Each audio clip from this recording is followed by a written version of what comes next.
Welcome to Chapter 9, Muscles and Muscle Tissue.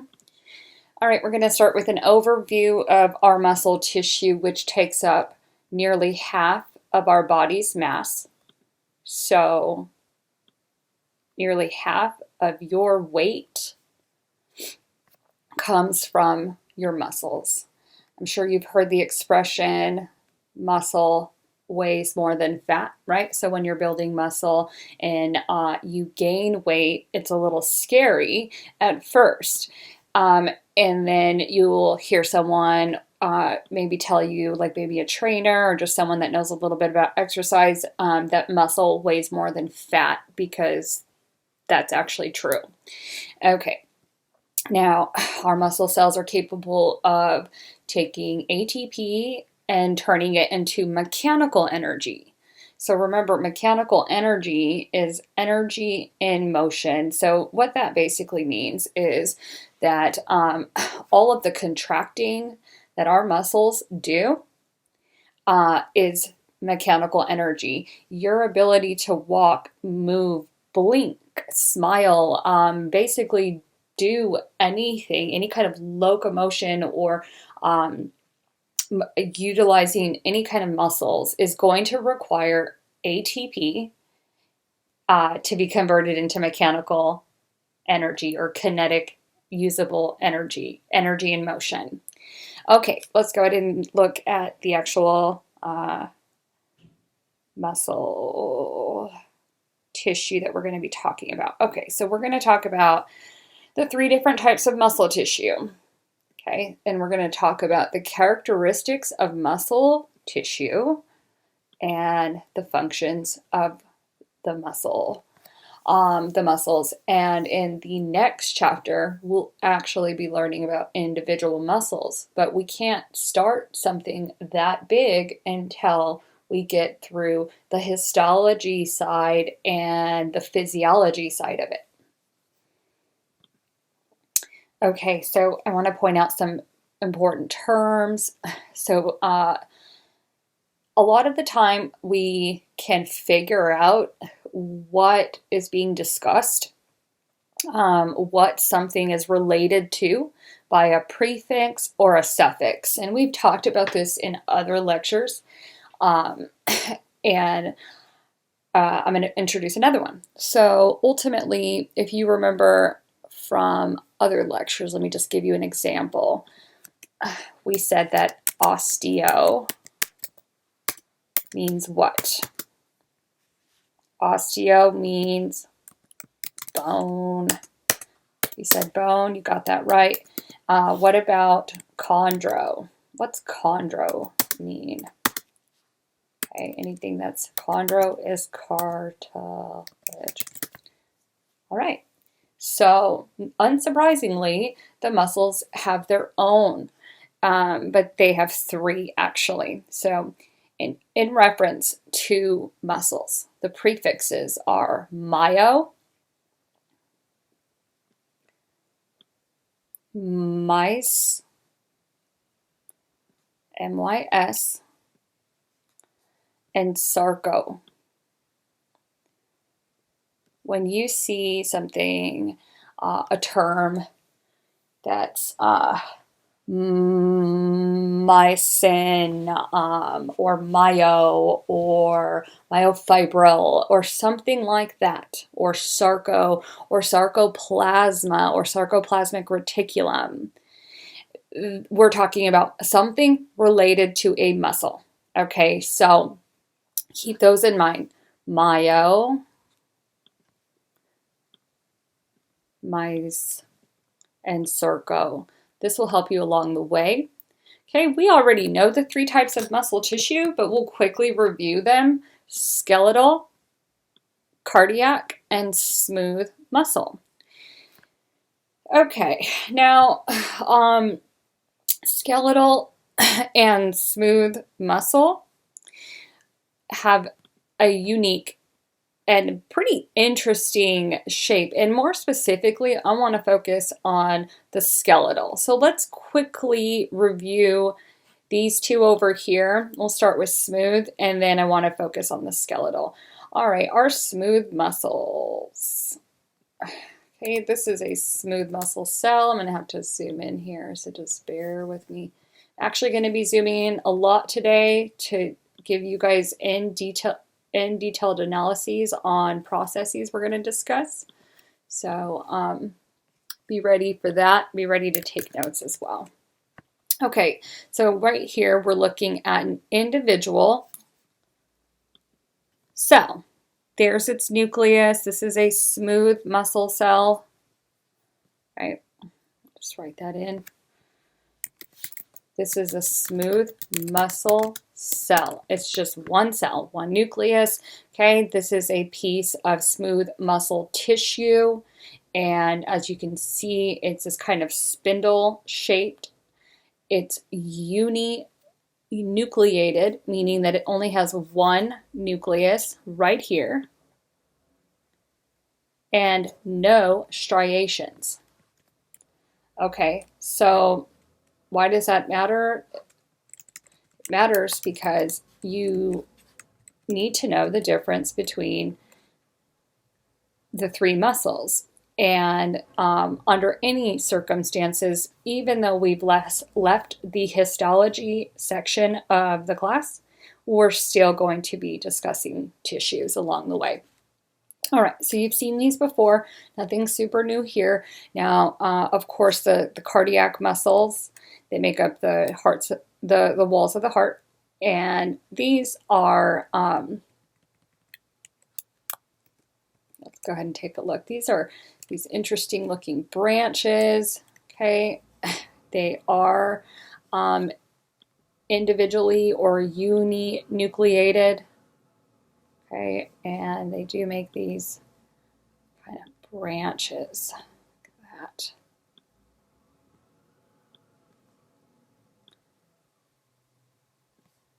that. Okay. Cardiac muscles look like branches, and don't forget the intercalated disc.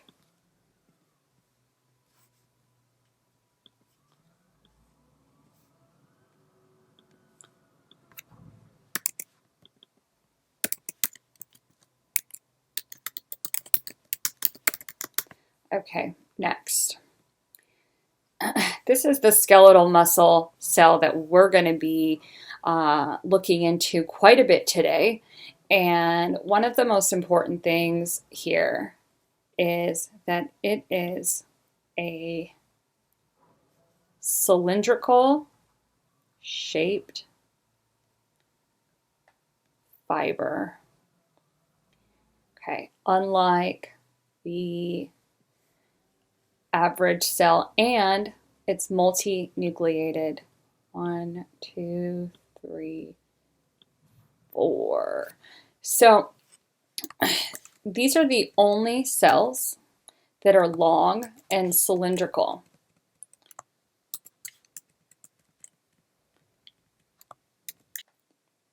Okay, and multinucleated. So skeletal muscles are long, cylindrical, multinucleated, and they have these striations, of course. All right. So some of our characteristics with muscle tissue, they have 4 main characteristics: excitability, contractibility, extensibility, elasticity. Now, none of this should be very surprising, but we do have to identify them. Excitability is pretty interesting, actually, because of the fact that what this means is your muscles are able to respond to a stimulus. Okay, now really, in reality, what's happening here, excitability, this is going to come not just from any stimulus, this comes specifically from the nervous system. So, in other words, the nervous system is capable of stimulating muscle contraction, or if you want to look at it the other way, the muscle tissue itself is capable of being excited by the nervous system, which will give a stimulus. Okay, so we have nervous system control. over muscles, muscle cells, and contraction and uncontraction. Now, because of the fact that the nervous system can control the muscles, it actually completely cuts out any, mistakes, I guess you could say, because the nervous system does run so flawlessly. Of course, there are spasms and things like that, but that's not really, that's an outlier type of situation. Okay, now let's go back. Sorry, I got a little off track there. Contractibility, well, that's obvious. We can contract our muscles. We can contract and uncontract, right? Because our muscles, that excitability, that stimuli that they're getting from the nervous system will instruct the muscle to contract. Okay, and contracting is shortening the muscle. So ultimately, our cells don't really do that. They don't shorten and lengthen, they don't do that. So contracting these specialized muscle cells is a somewhat complex process. All right, so for now, we just need to know that the muscle is capable of excitability, responding to the nervous system, and contracting, meaning it's able to shorten. Okay, and the next one is extensibility. Now that's obvious. We know that you can stretch your muscles. We stretch our muscles. I stretch my muscles regularly. And I notice a huge difference when I don't stretch every day, or if I miss a couple of days, the stiffness starts. All right, so our muscles have that ability to stretch, and they also have the ability to recoil. So they have this elasticity. So think of a rubber band. They can stretch and then recoil, stretch, recoil. Okay, so those are the four characteristics: excitability, contractibility, extensibility, elasticity. Okay, those are characteristics. Now what about function? So our muscles do a lot for us, right? Now, the main function is that it produces all of your movements, all of your locomotion, everything that you do. Walking, blinking, smiling, those are facial muscles. Flexing any of your muscles, of course, is some type of movement. Using your hand, if you use your hand right now and pick up a pen and paper and start taking notes, those are muscles that are being utilized. Okay, then we have muscles that are responsible for the digestive process. Now that's obvious. We saw smooth muscles making up the part of the GI tract, a lot of the GI tract actually. Okay, so digestion is going to be one of the functions in there. Really, it's movement, production of movement, but these are just examples that are very significant. Walking. Digestion would take smooth muscles. Now, pumping blood, no shocker there. Which muscle cell's responsible for that? Pumping blood, clearly, those are our cardiac muscles that are responsible for pumping blood, along with smooth muscle that line our vascular tissue.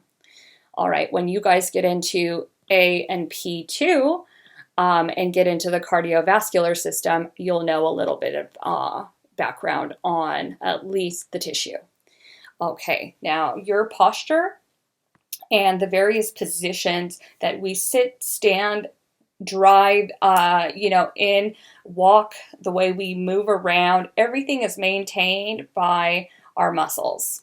Okay, it helps stabilize our joints, and we saw that in our last chapter. We just didn't extensively look into it, but we definitely saw it in the knee joint. We saw the muscles that help stabilize the shoulder joint, right? So think of those. All right, and then they generate heat. That's not surprising. Okay, if you are an athlete and you're running, even if you're not an athlete, if you're running a class or you're running around your house or doing something like that that is active, you get hot. Is that or is it not correct? Well, clearly it's correct. But why? We don't really think of it as like something to even look into, right? Because we just know, oh yeah, you sweat, you get hot when you're working out. That's normal. But the thing is it is normal. However, what's happening exactly is where we come in, our field. We know what's going on exactly. We know that the muscles in the body that are contracting, they are releasing heat every time they utilize an ATP molecule. And so therefore, it's unsurprising that your muscles give off heat. If you're ever very cold, a lot of people will, do jumping jacks or walk really quick or walk in place. I mean, we don't have this huge problem with cold because we live in California, but East Coast people, you'll see them on street corners freezing, waiting for the bus or something, and they're trying to move around to generate heat. And we do this naturally without even thinking about it, when in fact there's a huge process behind it that we're going to talk about later. Okay, now nerve and blood supply. Unsurprisingly, every single muscle cell receives a extensive supply of nerves, arteries, and veins. Nerves, arteries, and veins are the key to keeping something alive. So your muscle cells are very much alive. So they need a constant supply of oxygen from the blood, right? Oxygen and nutrients they will get from the arterial system. Nutrients. Okay, we need this supplied to us all day long because we are performing cellular respiration. Well, our cells are doing it, right? Okay, so, and if you recall, what is the formula for cellular respiration? Okay, remember it was 1 glucose plus 6 oxygen, and we got approximately 36 ATP molecule, right? Plus 6 CO2, which is a waste product. Remember that? Okay.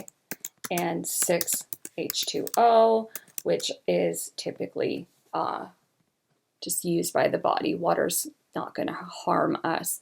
Okay. Now, I want to make something clear. Me revisiting this old formula that we learned earlier in the semester, there's a point to that. I want you to understand a couple of things. Now, your muscles are the most active cells in the body, and so they require this extensive amount of oxygen, huge amounts of it, and huge amounts of nutrients in order to do this.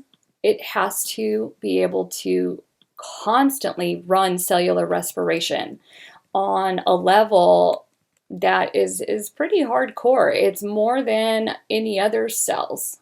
Okay, so that's part of the reason why there's so many nerves. And so you can see right here, we're looking at, this is one muscle cell. Okay, just right there, that's one muscle cell. Okay, this is a cluster of muscle cells. And notice how they're all completely entwined in arteries, veins, and nerves. All right, so the arteries, their job is to deliver oxygen and sugar, and the veins, their job is to remove this waste. We cannot have CO2 building up in our muscle cells. That is bad. CO2 is toxic for us. Okay, so the veins will carry away waste, and now we get to the nerves. The nerves, they are specifically going to stimulate a muscle contraction. Okay, very good. Next thing we're going to talk about is muscle structure. So we're going to learn the full structure of a muscle and the muscle cells. All right, so let's take a look at our image here. Okay, this image over here. Look closely at this bone. What bone is that? Okay, if you said femur, then you are correct. Now, I want you to pay close attention to the anatomy that we're going to go through here. So notice that this bone, the muscle connected to it is connected via a tendon. Remember, tendons connect muscle to bone. And that tendon is going to turn into this specialized tissue called the epimyosum. The epimyosum. Okay, the epimyosum is this membrane that surrounds the muscle. Okay.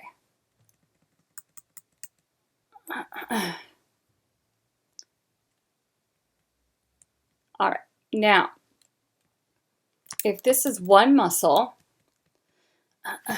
then we can clearly see that a muscle, one muscle, right, is packaged into individual units called fascicles.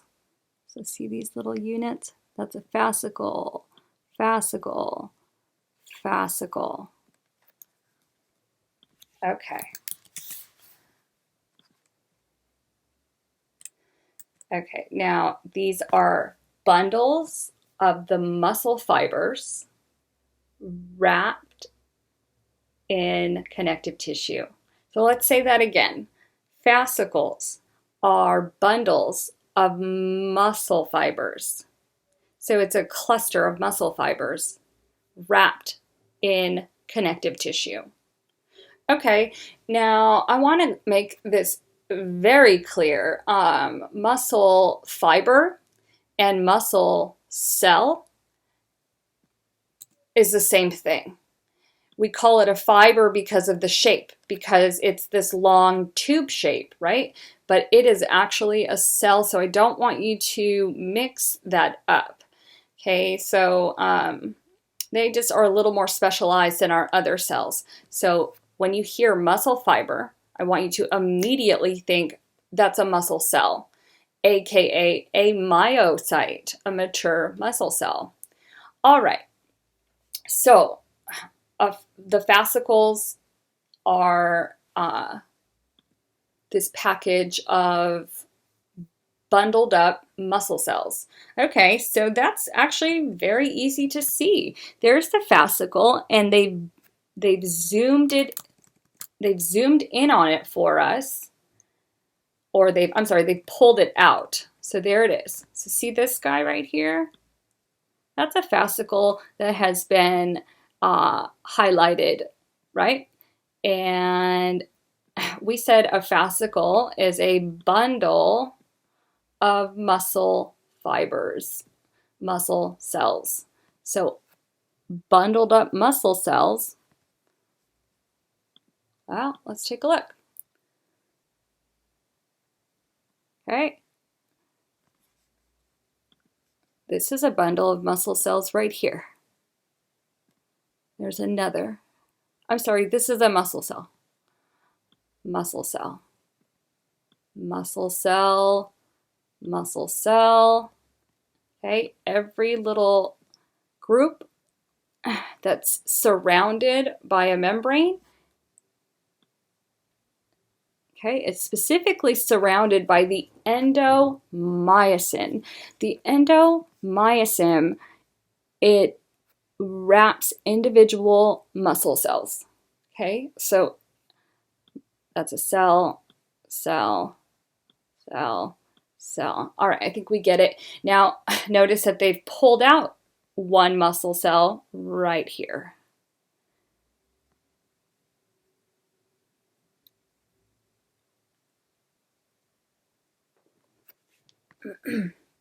All right, so really quick, let's recap. And there's one more thing I want to introduce. Okay, so let's start from the beginning. Okay, muscles are connected to bones through tendons or via tendons. Okay, an entire muscle is surrounded by the epimysium. Okay, so this is one big muscle surrounded by the epimysium. Okay, inside of one muscle, we will find fascicles. Okay, each fascicle, fascicle, right?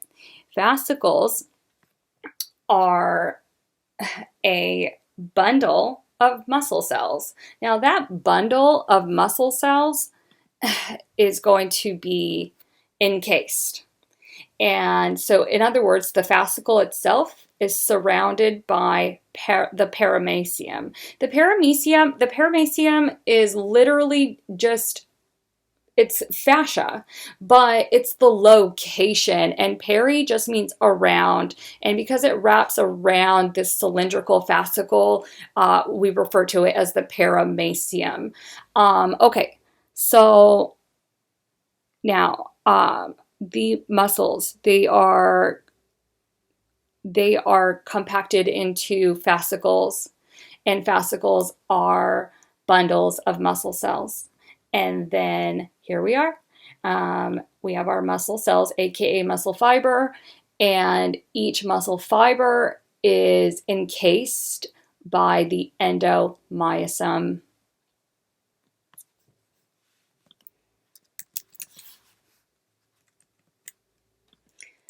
Okay. Now, our muscle fibers are incredibly sophisticated. Of course, they're long tube shaped. We know that. They're multinucleated, and then they're packed with something called myofibrils. Myofibrils contain contractile units, actin and myosin, which we will discuss in the upcoming section of the chapter.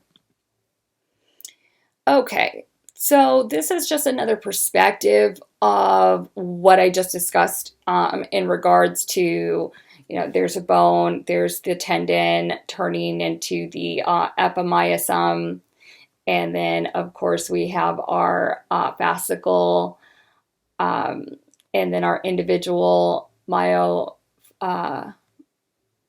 our individual muscle fibers, and then we could see the epimysium, paramysium, and the endomysium very clearly here.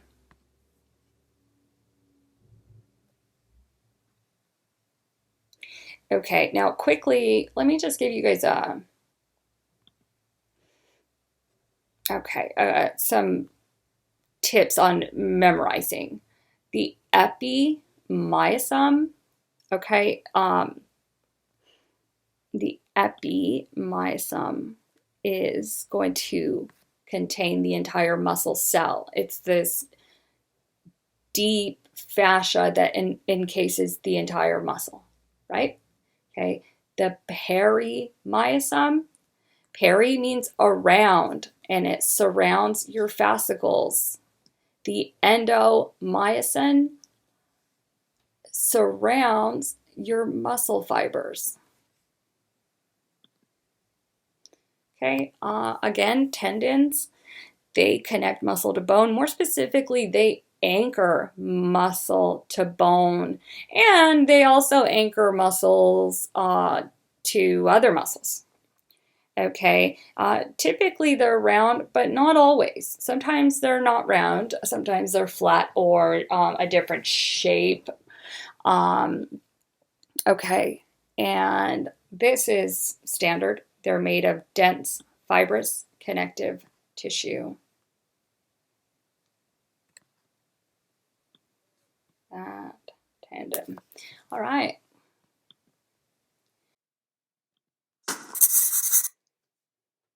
Skeletal muscles come in different shapes and sizes, but the main structure of a skeletal muscle cell is basically the same. If we were to take a cross-section of a single muscle, we would find it is covered in a protective sheath or layer called the epimysium. The epimysium protects the muscle from friction against other muscles and bones. It also continues at the end of the muscle to form, along with other connective tissues, the tendon which attaches the muscle to the bone. Each muscle is made up of a number of bundles of muscle fibers called fasciculi. The fasciculi are contained within another connective tissue called the perimysium. Each bundle of muscle fibers contains anywhere from 10 and 100 individual fibers. A large, strong muscle, such as those in the quadriceps group, would have a large number of fibers within each bundle. A smaller muscle used for precision movement, such as those in the hand, would contain far fewer muscle fibers in each bundle. Each muscle fiber is also covered in a fibrous connective layer of tissues called the endomysium, which insulates each fiber. Beneath the endomysium is the sarcolemma, which is the muscle fiber's cell membrane, and beneath this is the sarcoplasm. This is a gelatinous fluid which contains glycogen and fats for energy, as well as mitochondria, inside which the cell's energy is produced. Each muscle fiber itself contains cylindrical organelles known as myofibrils. Each muscle fiber contains hundreds or thousands of myofibrils, which themselves are bundles of proteins called actin and myosin. These run the length of the muscle fiber and are important in muscle contraction. Surrounding the myofibril, there is a network of tubules and channels called the Sarcoplasmic Reticulum, where calcium is stored, which is also important for muscle contraction. Each myofibril can be broken down into functional repeating segments called sarcomeres, which are the basis for muscle contraction theory known as sliding filament theory. For more on physical education and sports coaching, don't forget to click like and subscribe. Oh, that was a good video. It went through the anatomy and it went on to start talking about some of the things that we're going to discuss in this slide, such as the sarcomere, the contractile unit of the cell. So this is one muscle cell up here, right? And notice that the muscle cell itself is, I'm going to zoom in so we can see this really, really clearly. Okay, this is our cell. I think I zoomed in a little bit too much. Okay, this is a cell, right? And there's a nucleus, and every cell has a plasma membrane, right? But this is a muscle cell, and the plasma membrane is called the sarcolemma. And notice that there's lots of mitochondria in a muscle cell, which makes lots of sense because we need lots of energy. Now we're going to get into, we're going to dive deeper into the muscle. Okay, so this is a cell and it's made up of something called myofibrils. Of course, there's other parts of the cell, but this is the primary component. See that little tiny, now I don't want you to mix up myofiber and myofibril. This is fibril, B-R-I-L, and it's small. So see, there's hundreds, maybe thousands, depending on how big the muscle is. The myofibrils are jam-packed into our muscle cell. Okay, now let's look closer. See how these myofibrils have a lines? Line, line, line, line, line, line. What does all that mean? All right, so it's not nothing. It never is, right? Okay, so let's take a look. Within each myofibril, okay, so from here to here, They have zoomed out for us exactly what we're looking at. So they took a chunk of the myofibril, and I want you to understand that these are repeated segments. So this whole thing is a repeat unit across every single myofibril and every single myocell. So it's contraction happens at this extraordinary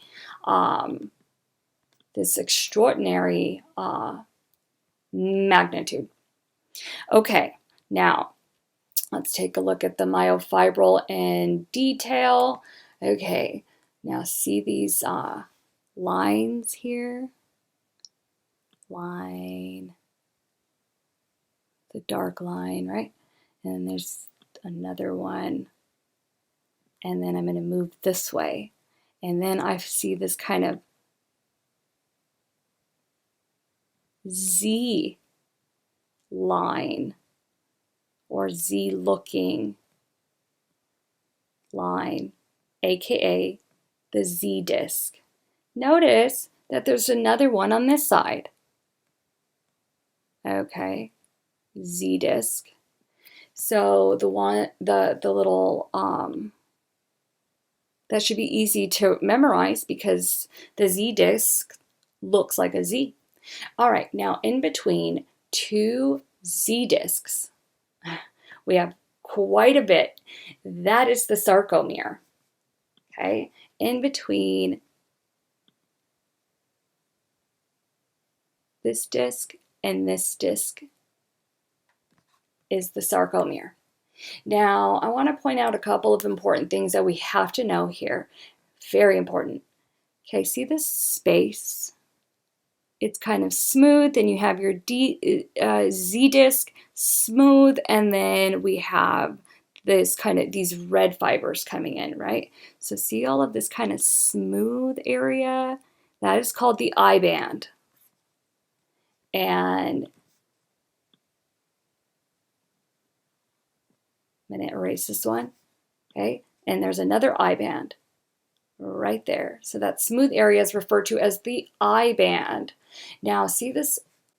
Okay, now see this middle section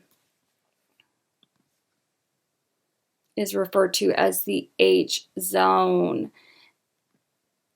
Okay, the H zone is going to include the M line. So see these dark kind of, it looks like triple lines, right? But it comes all the way through. These are called the M line. M line. Okay, the H zone is going to be in the middle of the sarcomere. It's going to include the M line and the fibers on either side. Okay, so we have our Z discs. A sarcomere is in between two Z discs. Now that's easy. Notice that the Z discs have this space on either side. And notice that the Z discs, see how they're gray? That's because they are made up of a thin actin filament, and actually not just one, quite a few. So all of this in gray is actin, the protein actin, and it makes up a thin filament. All right, and then notice that the ones in red, these dark ones, are the thick myosin filaments. Okay, so a Z line is the actin filament, and notice that yes, it does make this Z, but it also goes inward like that. Okay, so basically, that Z disc and the space between the thick units, the thick filaments, okay, that whole area is referred to as the I band. And there's another I band on the other side.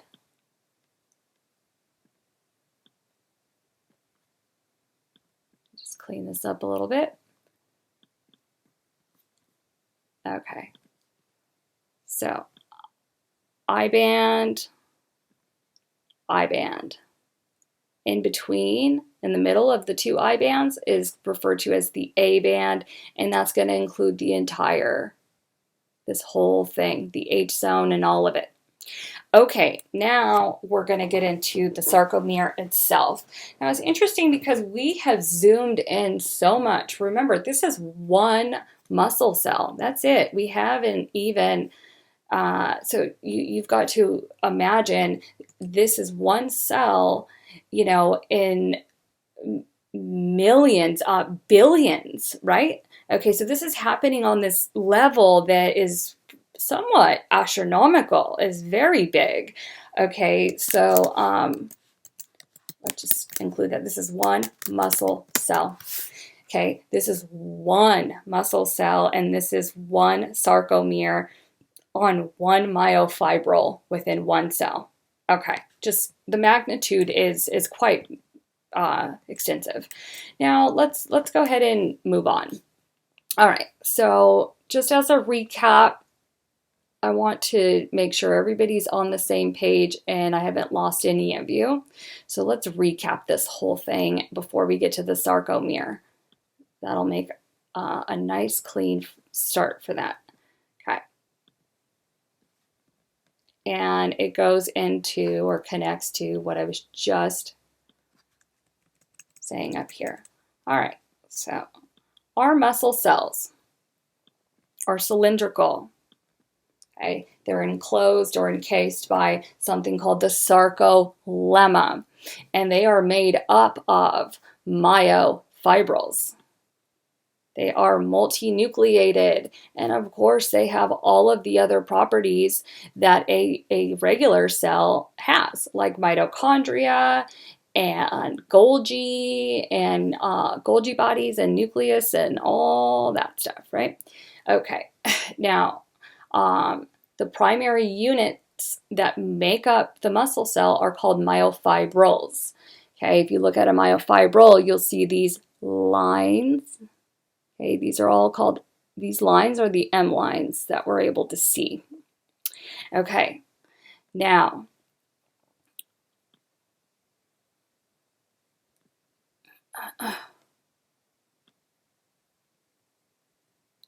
we're going to zoom in on one sarcomere. One sarcomere is going to be found between two Z discs, and we can identify Z discs. Okay, one here, one here. All right, and those Z discs will show or demonstrate an I-band on each side. Okay, in the middle of the Z discs, we have the thin actin filaments in gray and the thick actin filaments in red, and those are going to be in the A band. Okay, and then this space that includes the M line is called the H zone, and you want to know all of those terms. Okay, now we know that the sarcomeres are from one Z line or Z disc to the other. We're going to look closely at the contractile unit. Okay, so here we go.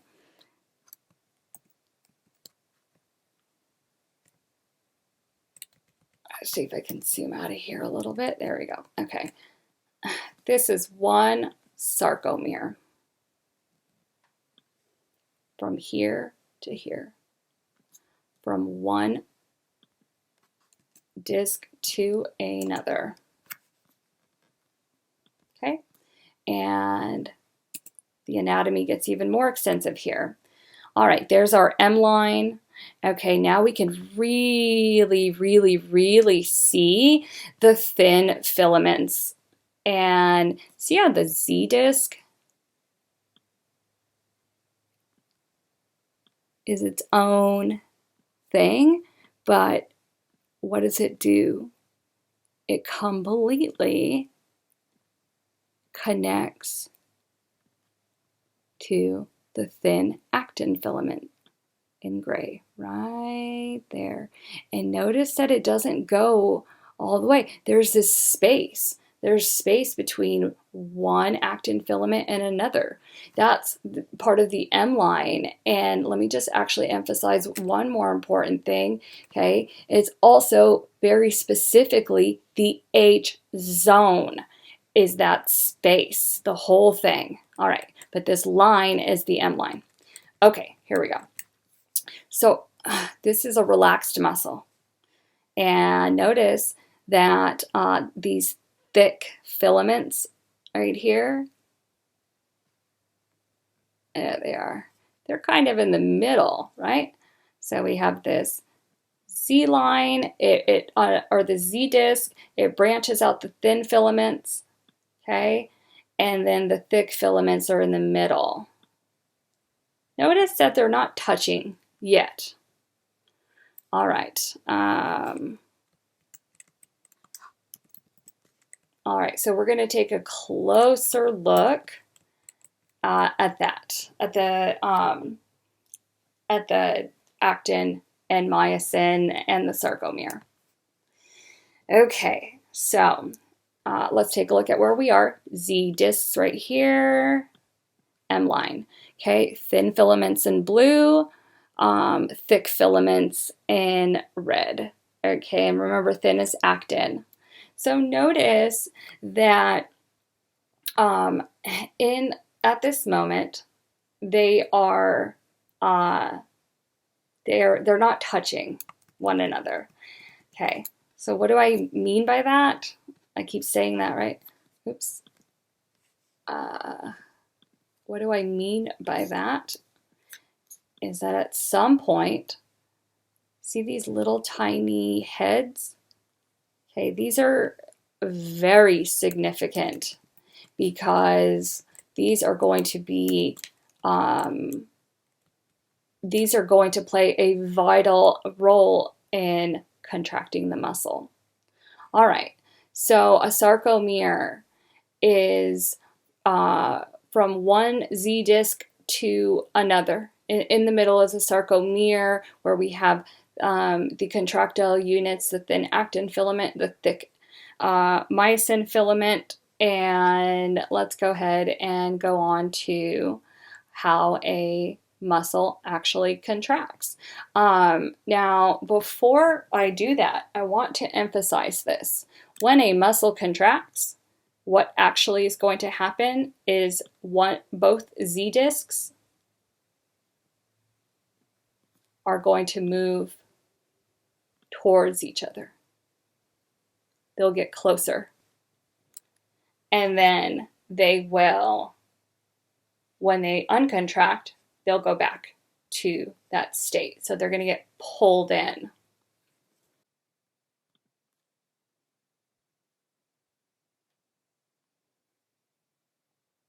When a muscle contracts, the actin filaments within a sarcomere slide along the myosin filaments.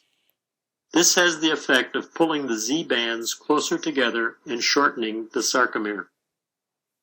This view presents a series of sarcomeres similar to the situation during contraction by a myofibril.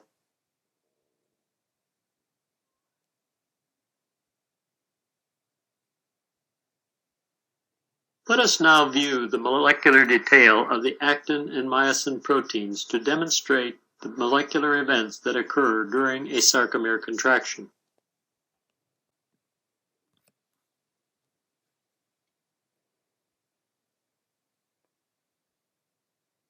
This scene shows the molecular relationships of actin and myosin relative to the banding pattern of the sarcomere and demonstrates how this relates to sarcomere contraction. Note the relationship of actin and myosin molecules relative to the banding pattern that we have discussed for the sarcomere.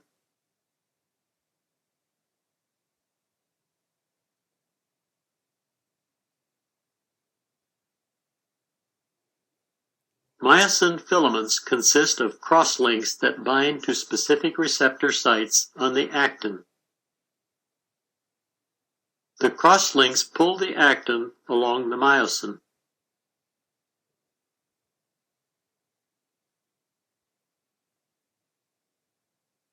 Note that the crosslinks attach and release independently.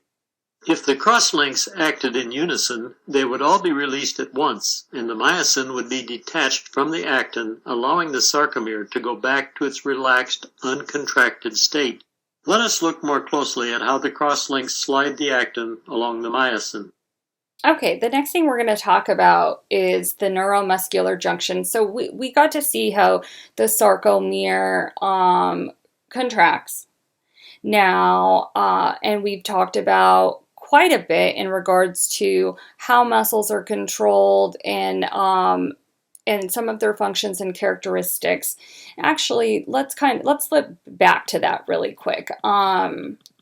Earlier, okay, we were reviewing the characteristics: excitability, contractibility, extensibility, elasticity, right? And we discussed the nerve and blood supply.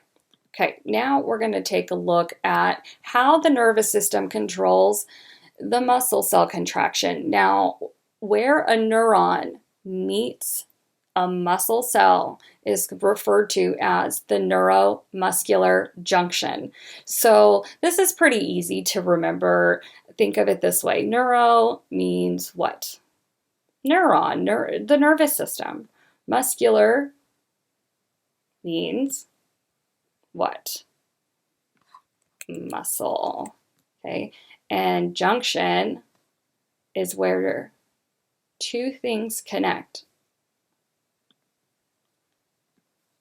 So a neuromuscular junction is where a neuron and muscle connect. Okay, now our nervous system is the boss. Our brain and nerves are the boss of your body. They control everything. They control everything that is happening within your body right now. Even just your ability to hear my voice, your nervous system is responsible for that. Okay, so the nervous system is the boss, and it tells everybody else what to do, including the muscles. Okay, now let's take a look at how the nervous system controls the muscular system, and it does so at the neuromuscular junction. Now this is a neuron. Okay, it's a myelinated neuron, and it's coming, of course, from a motor neuron in our nervous system, and neurons have synapses. Here there's multiple synapses. And that's fine that there's multiple. It's just showing you that this is happening on an extensive level. We're going to look at one junction, the one in the middle. Okay, so see this neuron? It connects to this muscle right here. Of course, you can clearly see this is the muscle cell. Thus, we have a neuromuscular junction. The axon terminal of the neuron meets the muscle cell. Okay, so let's zoom in on it, which they've done for us. Okay, here, all of this, of course, is the neuron. It's the axon of the neuron. And our neurons, they have action potentials, so they can transmit electrical impulses. That's what's happening here. As soon as that electrical impulse runs through, it has quite an effect. What it's going to do is it's going to stimulate the release of a very special neurotransmitter called acetylcholine. See these vesicles here that have these green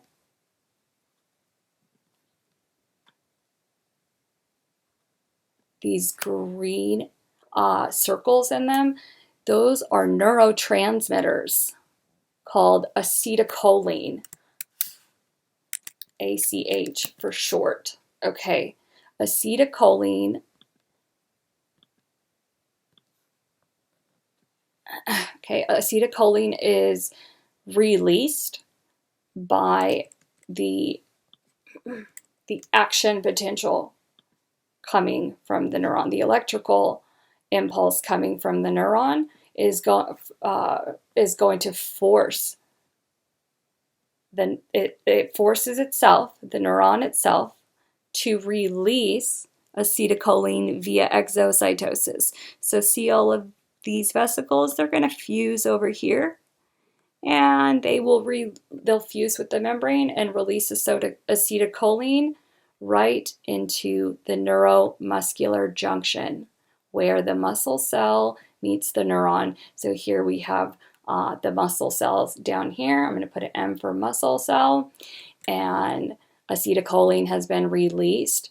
And unsurprisingly, there's tons of acetylcholine receptors because they're supposed to be there.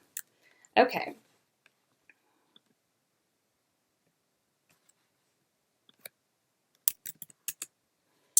All right, so step number 1, at the neuromuscular junction, the action potential is going to arrive, and it's going to force that neuron to release acetylcholine. Acetylcholine is going to be released into the neuromuscular junction, and specifically into the synaptic cleft. The synaptic cleft is the area between an axon and the next cell. So it's this space in here. Okay. Now acetylcholine is going to bind to these channels.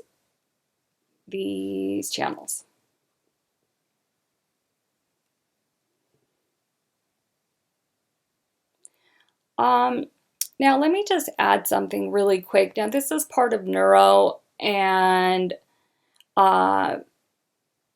it's very significant. So I do want you to know this. You'll see it again in neuro. Let me just explain something important here. All right, now what we're looking at is a neuron, right? Okay, so this is the neuron.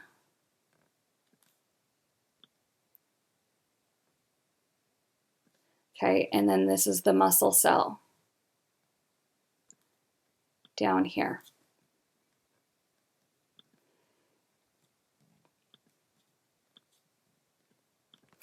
Okay, this is a motor neuron. I suggest diagramming this. Okay, this is our muscle cell.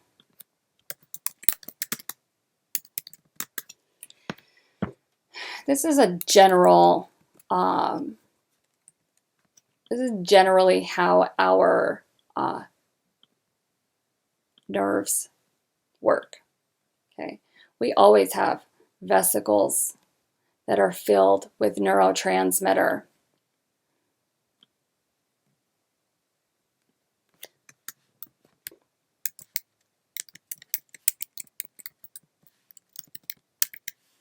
Okay, there's different types. Of course, in this case, we're talking about acetylcholine, but don't forget there's all kinds of neurotransmitters: dopamine, serotonin, GABA,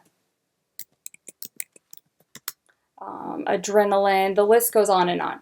Okay, but I want to make this very clear. All of your nerves do this.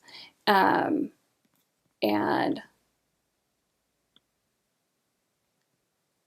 okay, oh, I'm just messing up this diagram.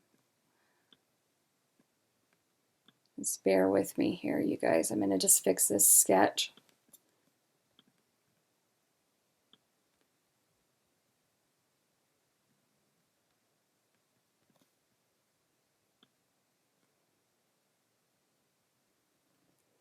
Okay, so there's our neurotransmitter, okay?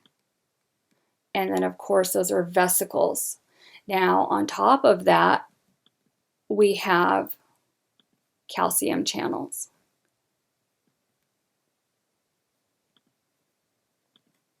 Okay, now those calcium channels have a huge role in neurons. Calcium has a huge role in actually quite a bit.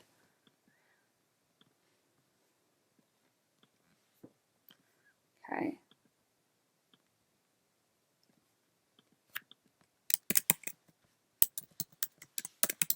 Okay, calcium channel. All right, and there's going to be calcium. Calcium will be out here, not inside.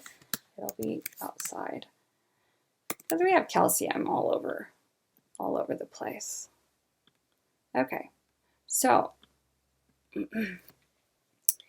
basically what is happening, what happens with all neurons is as follows. Okay, they're going to get an action potential that's coming from the axon. This is the axon terminal. Action potential. That's electrical stimulation. Okay.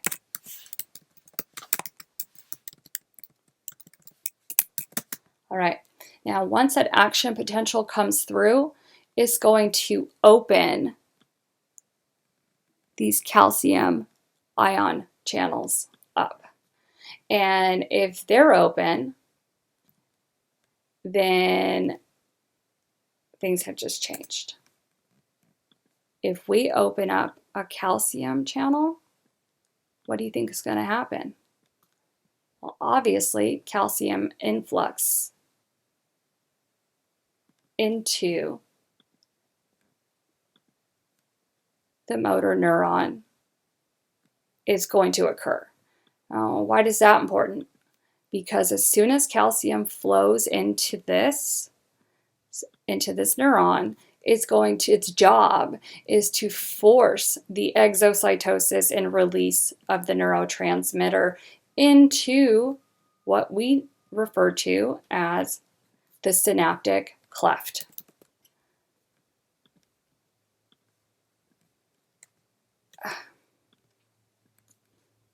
Just label that really quick. Oh, that didn't work out in my favor at all. All right.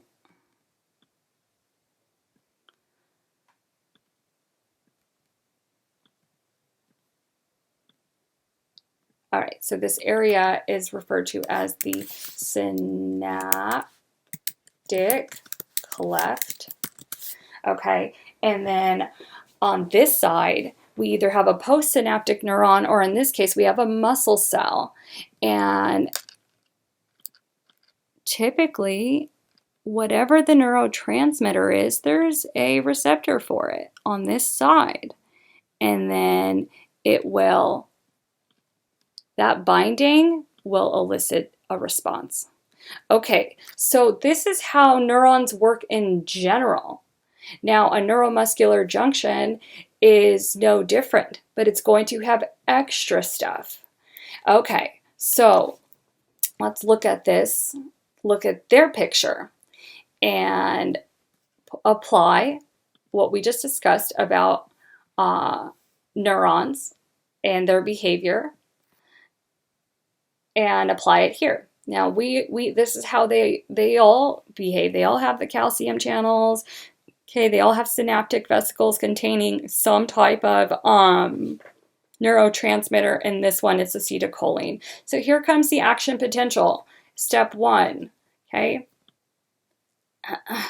Step 2, the voltage gated ion channels of calcium are going to be stimulated to open on both sides, and we're going to get an influx of calcium into the axon terminal. And when that happens, it's going to change things. That entry of calcium into the neuromuscular junction causes acetylcholine to be released into the synaptic cleft via exocytosis. So there we go. the calcium's entered. You see the vesicles have fused. They're releasing acetylcholine into the synaptic cleft. Okay.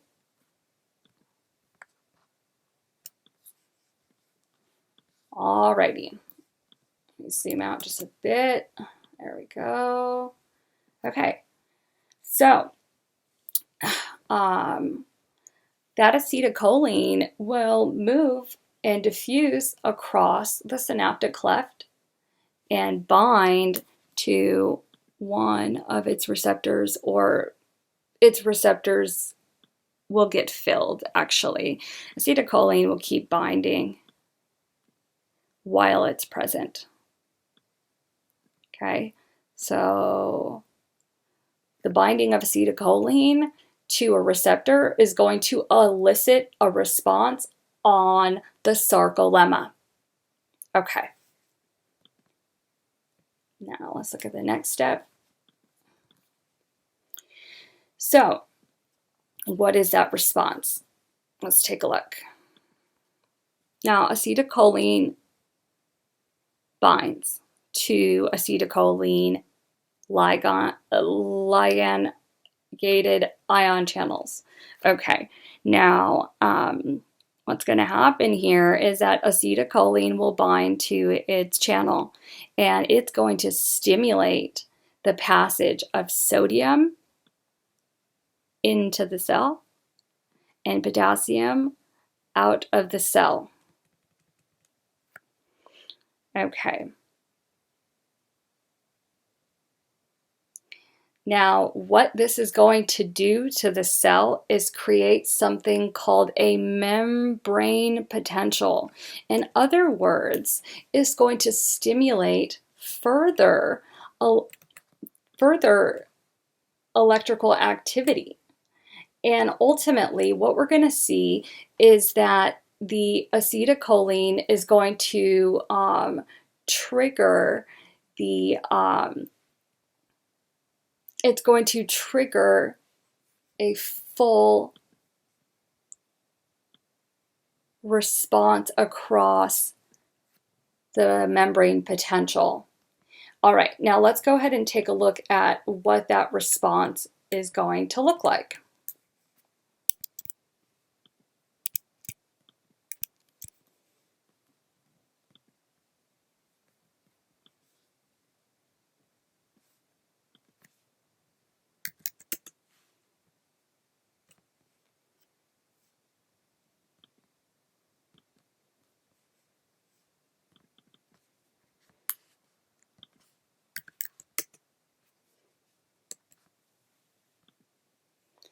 All right, so here we go. We're going to take all of that and put it into, we're going to simplify it. I'm going to simplify it a little bit for you guys. All right, there's our motor neuron. Okay, there's our acetylcholine. Okay, this is our muscle cell. And I want you to notice some new things in this picture that were not shown before. See all of this blue? See this blue kind of, over here kind of looks like a net. Okay, this is called the Sarcoplasmic Reticulum. In fact, this should not be completely unfamiliar because you should remember the endoplasmic reticulum. Okay, in a muscle cell, it's referred to as the sarcoplasmic reticulum. Okay, and notice that we also have a structure that runs. Okay, there we go. It runs this way and this way. Alrighty. Okay, these are referred to as the T tubules. And the reason why they're called T tubules is because they make a T. If you go like this and this, that's a T, right? So T tubules, easy to remember. Okay, now very good. Now we looked at the details of a neuron and its behavior and its effects on a postsynaptic terminal. All right, so that that motor neuron, now I'm going to give you guys a little bit of a more generalized explanation. So that motor neuron is going to come in, release acetylcholine.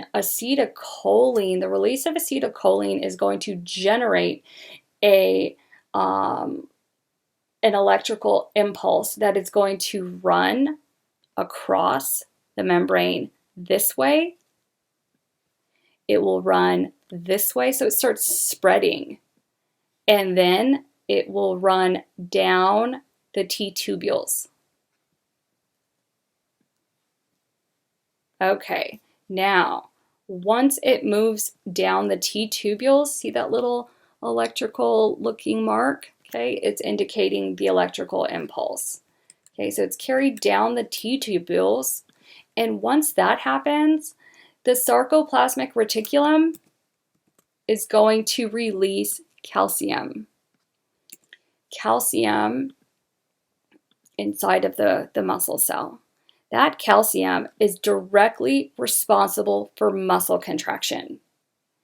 And it's released until the signal is done, and then the calcium is returned to the sarcoplasmic reticulum. All right, so calcium inside of the neurotransmitter and inside of the sarcoplasmic reticulum have a direct effect on muscle contraction. All right, so a couple of keys to understanding muscle contraction. Okay, and relaxation. So let's kind of make this a little more simple. If there's no nerve stimulation, there's absolutely no contraction. It's impossible, okay? Nerve activation increases the amount of calcium within the contractile protein, vicinity of the contractile proteins. Okay, so I'll explain what I mean by that. The contractile proteins, of course, are actin and myosin. So when that nerve activation running down the T-tubules releases calcium from the sarcoplasmic reticulum, it's going to release calcium in the vicinity of contractile proteins. And of course, those contractile proteins are none other than myosin and actin. All right, next. The presence of calcium permits contraction. Absence of calcium prevents contraction. Easy. No nerve stimulation, no contraction. The nerve activation is going to release calcium so that it can do its job interacting with myosin and actin to elicit the contraction. The presence of calcium permits contraction. The absence of calcium does not. All right. Now, we're going to watch a very excellent video on muscle contraction, but I want you guys to remember these terms permanently. Motor neuron. A motor neuron is a neuron that stimulates skeletal muscles to contract. A neurotransmitter. We have many neurotransmitters, but they are chemicals released by the nervous system. And the neurotransmitter that is involved in muscle contraction is acetylcholine. That's the one you need to know for this one. The neuromuscular junction is where the motor neuron and the muscle cell connect, and the sarcoplasmic reticulum is a membrane-bound chamber that stores calcium. All right, let's take a look at an animation of the neuromuscular junction.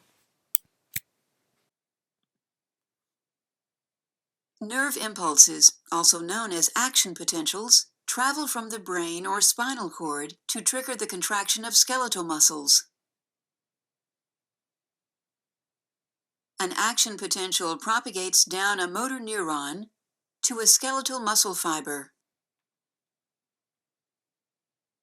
The site where a motor neuron excites a skeletal muscle fiber is called the neuromuscular junction. This junction is a chemical synapse consisting of the points of contact between the axon terminals of a motor neuron and the motor end plate of a skeletal muscle fiber. The events at the neuromuscular junction occur in 7 coordinated steps. Step 1. An action potential travels the length of the axon of a motor neuron to an axon terminal.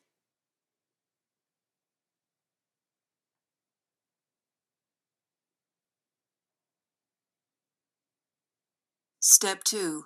Voltage-gated calcium channels open and calcium ions diffuse into the terminal. Step 3. Calcium entry causes synaptic vesicles to release acetylcholine via exocytosis.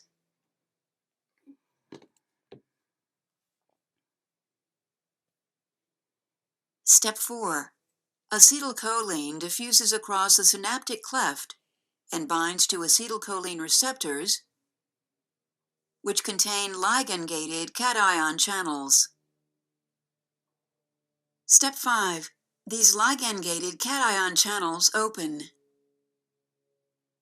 Step 6. Sodium ions, shown here in red, enter the muscle fiber, and potassium ions, shown here in blue, exit the muscle fiber. The greater inward flux of sodium ions relative to the outward flux of potassium ions causes the membrane potential to become less negative.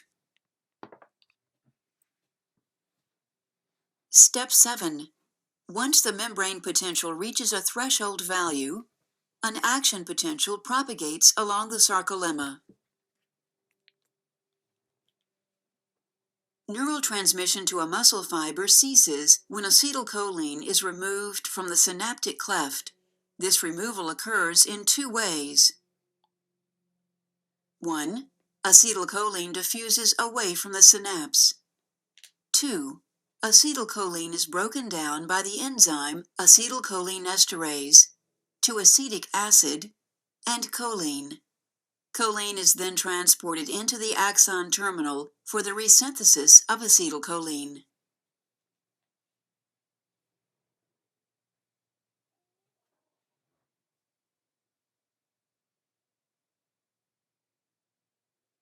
That we just saw was really good. They explain in detail what's happening. The only part that they left out, of course, is this part, is the electrical signals being carried down the T-tubules and across the sarcolemma, and the release of calcium from the Sarcoplasmic Reticulum stimulating the contraction. Okay, other than that, their video is great. Now, to add to what we're learning here and kind of recap everything. Now, remember, nerve activation of individual muscle cells require acetylcholine to be released from a motor neuron at the neuromuscular junction, causing that electrical impulse to occur. Those electrical impulses must move along the T-tubules and release calcium from the sarcoplasmic reticulum, or it will not be able to be released. Okay. Now, we're going to take a look at something called the sliding filament model or mechanism. And basically, it comes back to the contractile unit, the sarcomere. Remember, the sarcomere is in between 2 Z lines. Okay? So we're going to really, really learn this in detail. And I want you to take a look at one thing at a time. We are in this relaxed state. Please try to ignore everything else except what I have here in this box. Okay, now remember, this is a sarcomere. This whole thing. And it's a relaxed.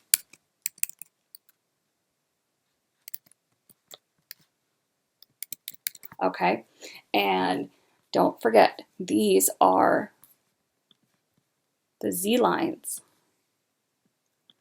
or the Z disc.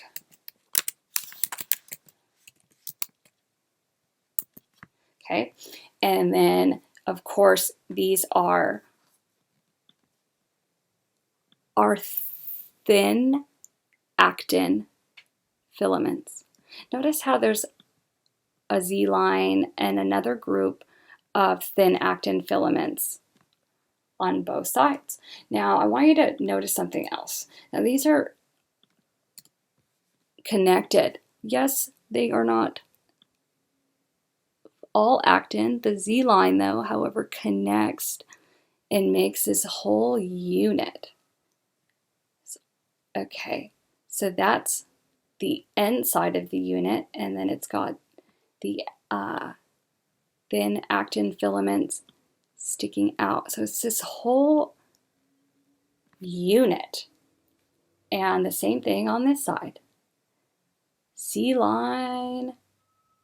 Okay, each point is going to branch into a thin actin filament, and then the thick myosin is going to stay right there in the middle. All right, big thick filament there and there and there.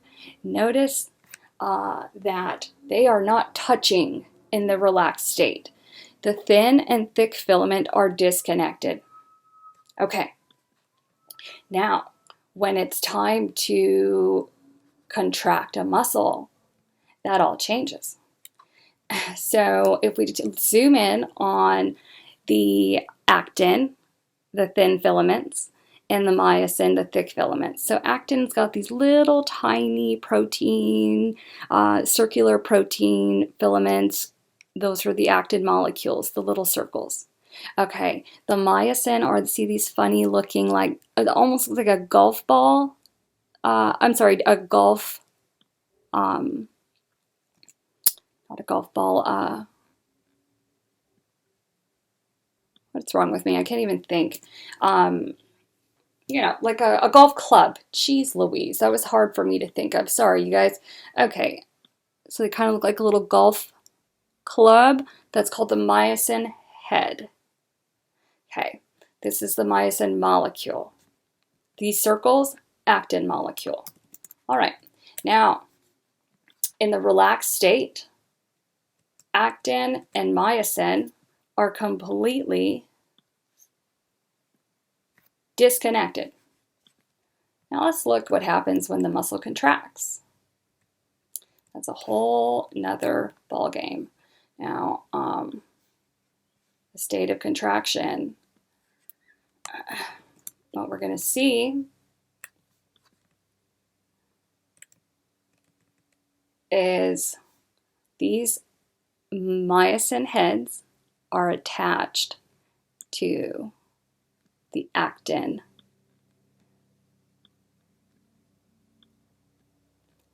Okay, so they're attached.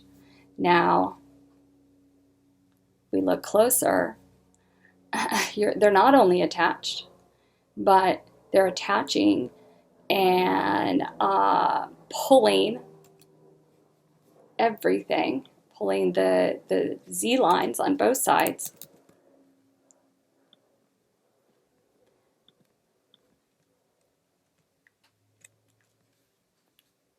inwards. So the myosin heads are going to connect, unconnect, ultimately sliding the actin filaments inwards. Or you can look at it this way, the two Z lines are going to get closer. Ultimately, the contraction brings the actin and myosin closer together.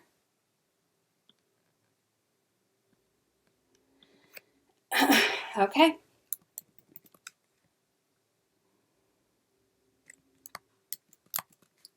So let's recap that really quick.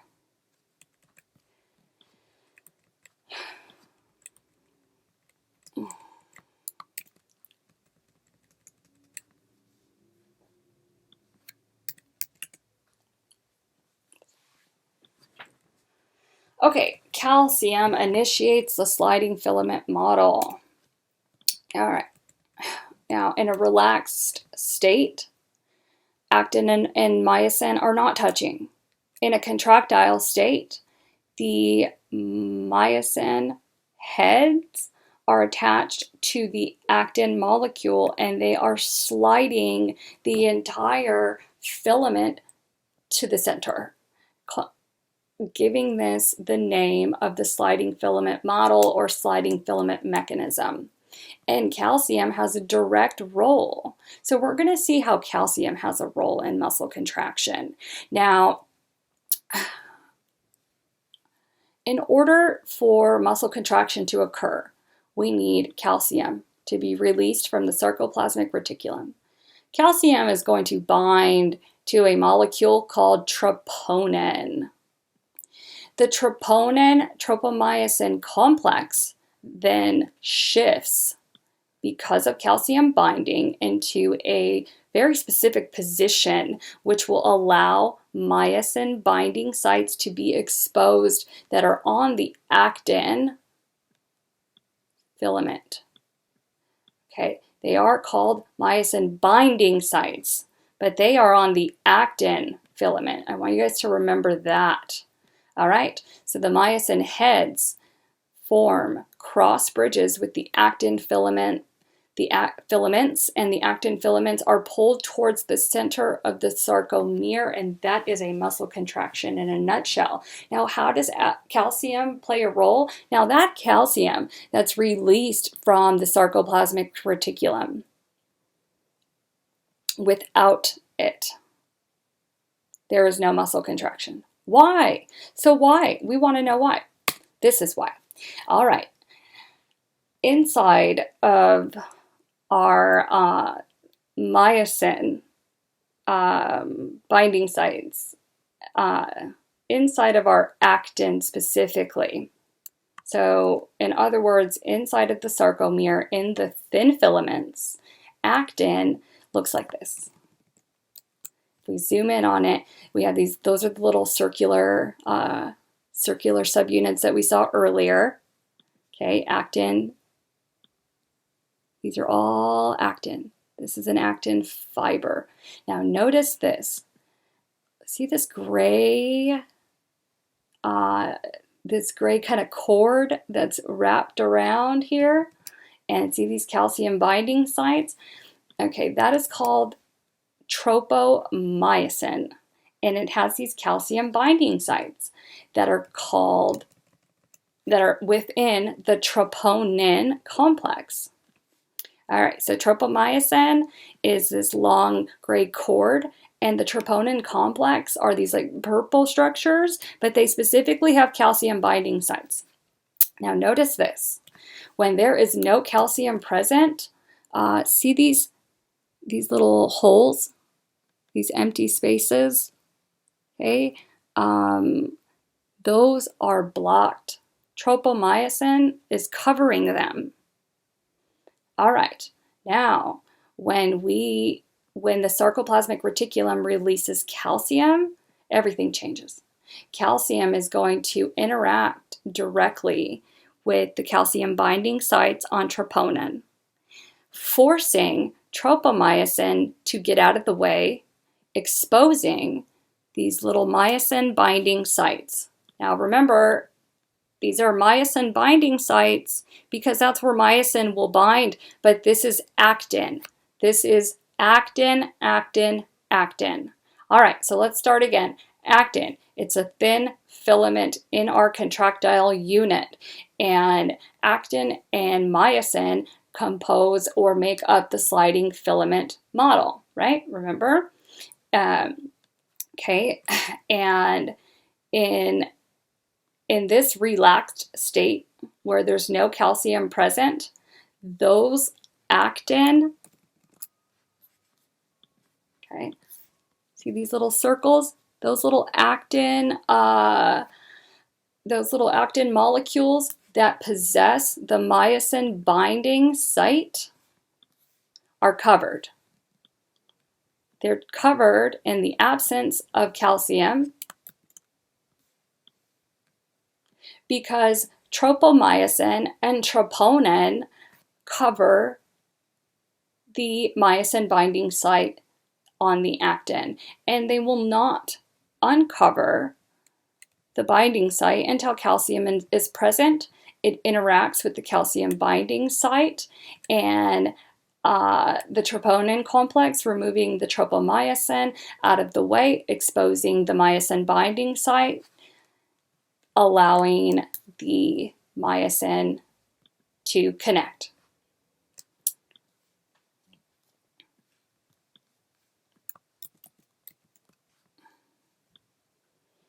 Once they're connected, the actin filaments are pulled towards the center of the sarcomere, and technically the entire unit is going to get shorter.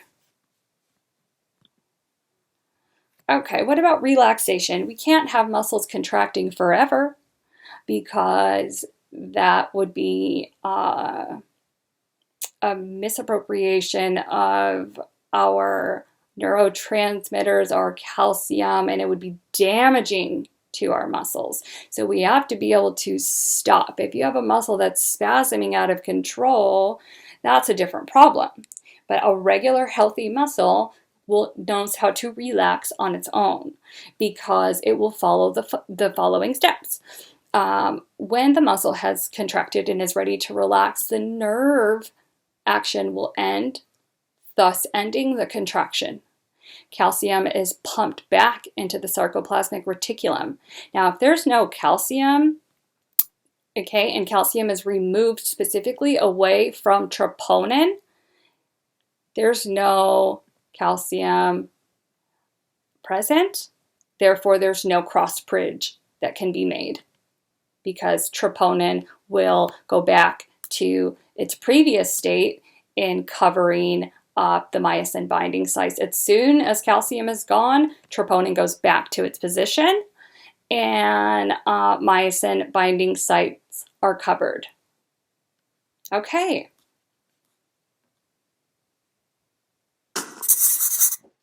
Sliding filament theory is the mechanism by which muscles are thought to contract at a cellular level. An understanding of the structure of skeletal muscle is useful when learning how sliding filament theory works. Each muscle is made up of a number of bundles of muscle fibers. Each bundle of muscle fibers contains anywhere from 10 and 100 individual fibers. Each muscle fiber itself contains cylindrical organelles known as myofibrils, which themselves are bundles of proteins called actin and myosin. Surrounding the myofibril, there is a network of tubules and channels called the Sarcoplasmic Reticulum, where calcium is stored. Each myofibril can be broken down into functional repeating segments called sarcomeres. If we look at a two-dimensional model of a sarcomere, it consists of actin and myosin. When a nerve impulse arrives at the muscle, it causes a release of a chemical called acetylcholine. The presence of acetylcholine causes depolarization, enabling calcium to be released from the sarcoplasmic reticulum. The calcium binds to troponin, changing its shape and so moving tropomyosin from the active site of the actin. The myosin filaments can now attach to the actin, forming a cross bridge.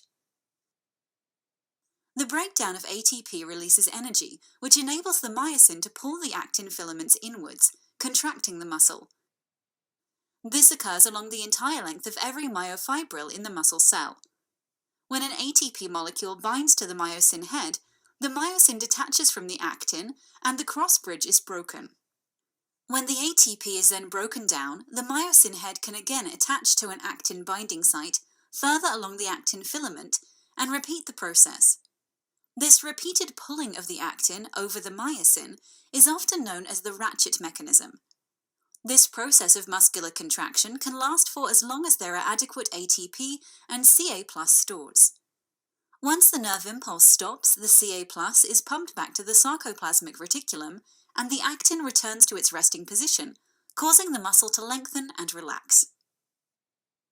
Okay, the next thing we're going to discuss is the energy that we use for contraction. So we need ATP for contraction and relaxation. It is absolutely necessary for both. ATP gives the energy for muscle fibers to form the cross bridge, detach from the cross bridge, move along the cross bridge, and also ATP is responsible for putting calcium back into the sarcoplasmic reticulum. It's also responsible for pumping the sodium-potassium pump. And therefore, our ATP storages are depleted within 4 to 6 seconds of a contraction.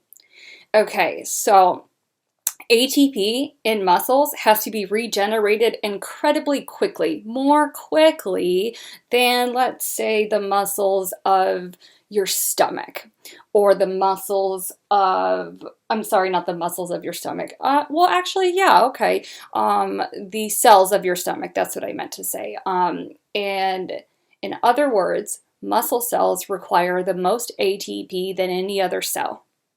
Neurons require quite a bit of ATP, but muscles require the most. Okay, so if our muscles need this constant supply of ATP, and for the most part, our body can provide it. Our body does very well in providing it without supplements. So how does your body regenerate ATP during exercise? There's 3 pathways. Now, I want to start with the last pathway, okay, which is right over here. This is the traditional aerobic cellular respiration pathway that we learned early on, okay, where we take oxygen and glucose that we get from food, right?